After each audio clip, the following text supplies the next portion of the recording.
دنیا کا انوکھا ترین قبیلہ جہاں کسی قریبی عزیز کی موت ہو جائے تو خواتین کو اپنے جسم کا یہ حصہ کاٹنا پڑتا ہے۔ موت ہر انسانی معاشرے میں غم و الم کا استعارہ ہے اور اس پر دکھ کا اظہار مختلف رسوم کی شکل میں کیا جاتا ہے۔ البتہ بعض معاشروں میں یہ رسوم انتہائی بھیانک ہیں۔ انڈونیشیا کے انتہائی مغرب میں نیو گنی کے جنگلوں میں بسنے والا الگ تھلگ قبیلہ جسے دانی کہا جاتا ہے ایک ایسی ہی مثال ہے کہ جہاں کسی شخص کی موت اس کے رشتہ دار خواتین کے لیے ایک ایسے دردناک عذاب کا سبب بنتی ہے کہ جسے الفاظ میں بیان کرنا مشکل ہے۔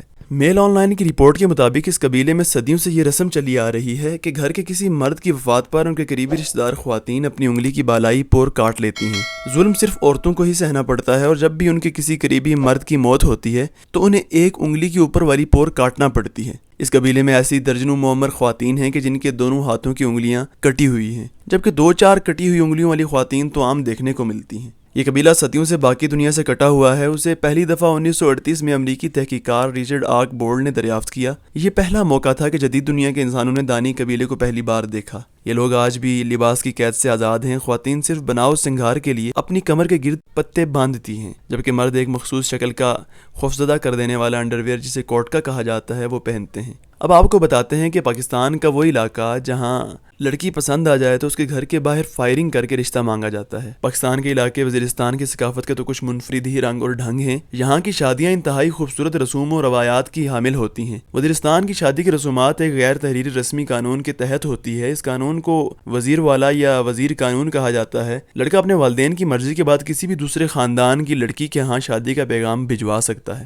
اگر لڑکی راضی ہو تو لڑکا اس کے دروازے کے سامنے جا کر ہوائی فائرنگ کر کے اس کا رشتہ مانگتا ہے۔ اس رسم کو علاقائی زبان میں زاغ پوکا کہا جاتا ہے، لیکن اگر لڑکی رشتے سے انکار کر دے اور لڑکا اس پر مصر رہے اور اس کے گھر کے باہر فائرنگ کر دے تو پھر ایک بڑا خون خرابہ ہو سکتا ہے۔ اور دونوں کی رضامندی کے بعد منگنی ہوتی ہے، جسے مقامی زبان میں لو سنیوائی کہا جاتا ہے۔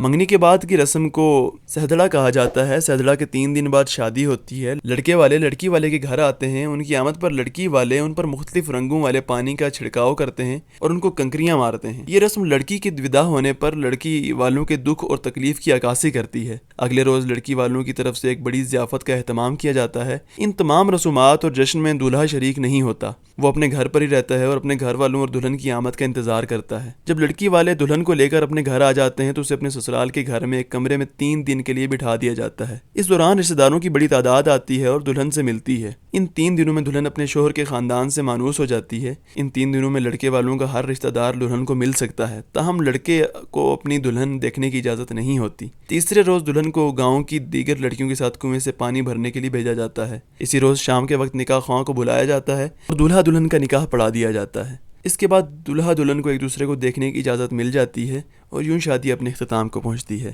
اگر آپ کو ہماری ویڈیو پسند آئی ہو تو لائک، شیئر اور سبسکرائب ضرور کریں، کیونکہ آپ کی ایک سبسکرپشن سے ہمیں موٹیویشن ملتی ہے